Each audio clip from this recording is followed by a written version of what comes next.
Assalomu alaykum hammaga. Bugun 4-chorakimizni asosiy kunlari boshlandi darslarimiz. Bugungi darsni boshlashdan oldin o'quvchilar ta'tildan chiqish jarayoniga qiziqarli ta'limiy o'yin bilan darsimizni boshlaymiz. Jarayonni kuzating, qanday natijalarga erishishimizni ko'rasiz. Kanalimga obuna bo'ling, like bosish esingizdan chiqmasin. Fikrlaringizni albatta izohlarda yozib qoldiring, chunki sizning fikringiz biz uchun juda ham muhim. Unda boshladik, ketdik.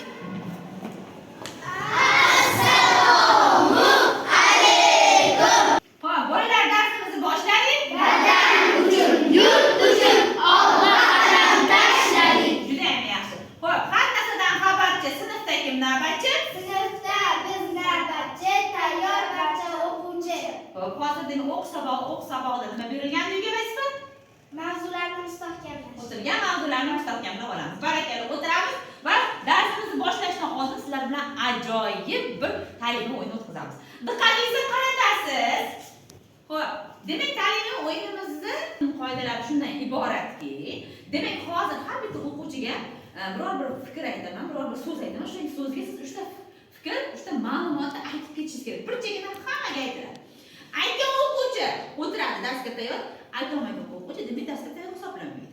Tushunarlimi? Ko'ramiz, qaysi qatorda javob bergan o'quvchilardan keyin esa ikkinchi raund eng kuchli o'quvchilarni tanlab olamiz va 3 ta raund oxirida bitta eng kuchli, eng zukko, eng aqlli o'quvchini g'olibni aniqlaymiz. Tushunarlimi? 3 ta raund o'tkazamiz. Hozir esa umumiy qilib boshlaymiz. Beraman, demak savolni berishni boshlayman. Siz o'sha savolga yoki o'sha so'zga 3 ta ma'lumotni tez aytib ketaverasiz. Faqat hammamiz o'rnimizdan turib olamiz, savolga javob bergan o'quvchi o'tiradi. Tayyormisiz? Birinchi qatordan boshlaymiz. Birinchi qator o'rnidan turib oladi. Ketdik. Xo'p, diqqat qiladi birinchi qatorga har bitta o'quvchi ketidan ma'lumot aytaman. O'sha ma'lumot narsaga uchta, demak, ma'lumotni siz aytishingiz kerak. Ketdik. Birinchisi. Sumkangizda nima bor? Penal, qalam, daftar. Ketdik, o'tiramiz. Ketdik.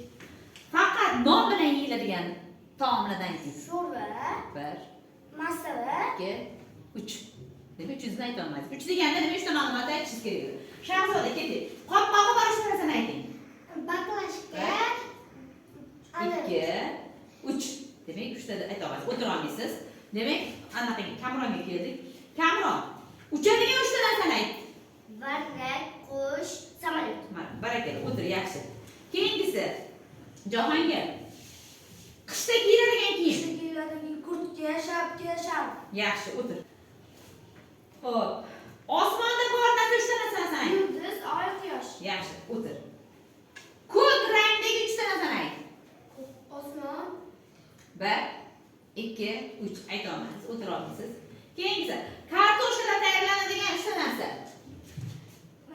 sho'rva, dimlama, kartoshka pire. Yaxshi, o'tir. Faqat yozda kiyiladigan kiyim. Futbolka, shorti, kepka. Yaxshi, barakalla. Va Said qoldi, Said. Suvda yashaydigan 3 ta hayvon nima? Baliq, akula, delfin. Delfin. Yaxshi, barakalla. O'tirib olamiz. Demak, birinchi qatorimizdan 3 ta o'quvchimiz javob bera olmadi. Qolgan hamma o'quvchilarimiz javob berdi. Qarsiga chalib qo'yamiz. Barakalla. O'rta qatorga kelamiz. O'rta qator turib olamiz. Hop, ketdik. 3 ta meva nomini ayting. Olcha, uzun, nok. Yaxshi, ketdik. Keyingisi, o'tiring. Yengil bo'lgan 3 ta narsa. Paxta, bulut, sham. Xo'p, demak, uchinchisini topamading, sen turasan. Ketdik, Lolaxon, diqqat bilan eshit. Doira shaklidagi narsa 3 tasini ayting. Non, doira, soat. Soat, yaxshi. Keyingisi. Issiq holatda ichiladigan 3 ta narsani ayting. Sho'rva, suv, kofe. Kofe, yaxshi. Ketdik, o'tiramiz. Keyingisi. Xamirdan tayyorlanadigan taomlar 3 tasi. Non, chuchvara, somsa. Yaxshi, o'tirib olamiz, yaxshi.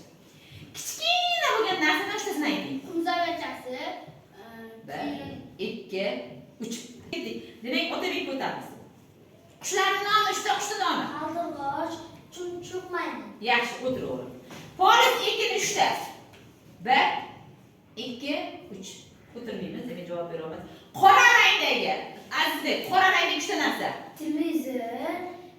Va Azizbek javob bera olmadi. Endi keyingi Shahzodaga o'tamiz. Ip bilan bog'lanadigan 3 ta narsani ayting. 1, 2, 3. Demak javob berisha olmadi. Demak o'quvchilarimiz o'tira olmaydi. 3-qatorga o'tamiz. 3-qator o'rnimizdan turib olamiz. Ketdik.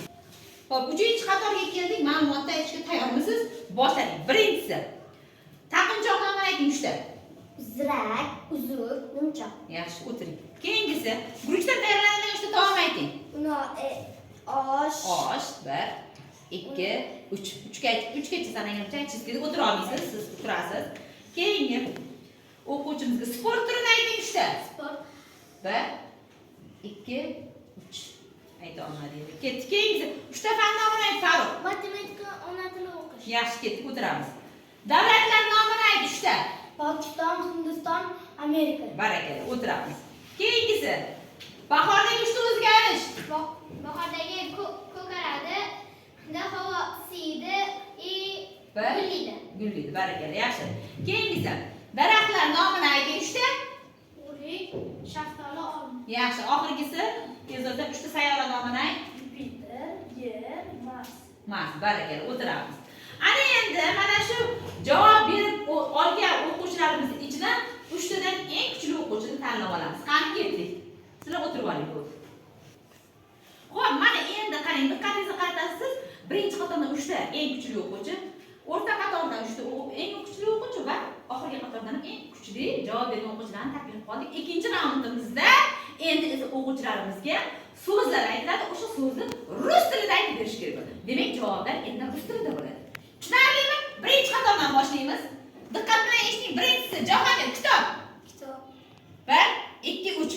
Ketib o'tiramiz. Daftar. 1 2 Gul. Shamma. Svedok. Svitok bo'ladi. To'g'rimi? Xo'p, endi ikkalangiz qolganingiz uchun yana bitta savol beraman. Bitta birinchi o'qib javob bergan o'quvchi demak nima qiladi? Qoladi. Tushundingizmi? Olma. Yaproq.